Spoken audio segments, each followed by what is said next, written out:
সাংবাদিক হাফিজুর রহমানের আম্মুর শেষ বিদায়। আজিজুল রহমানের তথ্যচিত্রে রিপোর্ট। বাগেরহাটের বিশিষ্ট সাংবাদিক ও খুলনা বিভাগীয় প্রেস ক্লাবের বাগেরহাট শাখার সাধারণ সম্পাদক হাফিজুর রহমানের শ্রদ্ধেয় মাতা ৩০ অক্টোবর ২০২৫ বৃহস্পতিবার রাত ৩টা ৩০ ইন্তেকাল করেছেন। ইন্না লিল্লাহি ওয়া ইন্না ইলাইহি রাজিউন।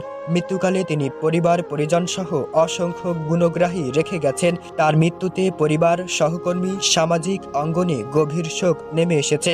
মরহুমার জানাজার নামাজ অনুষ্ঠিত হয় বৃহস্পতিবার দুপুর 2টায় নিজ গ্রামের স্থানীয় মাঠে।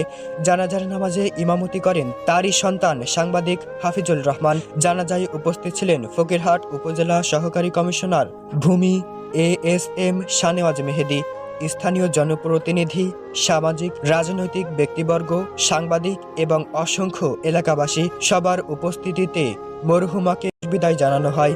মৃত্যুর এই খবরে বাগেরহাটের সাংবাদিক মহলে শোকের ছায়া নেমে এসেছে। দুর্নীতি তালাশ নিউজ টিভির পরিবার সহ সহকর্মী সাংবাদিকবৃন্দ মরহুমার আত্মার মাগফিরাত কামনা করেছেন এবং শোকতপ্ত পরিবারের প্রতি গভীর সমবেদনা প্রকাশ করেছেন।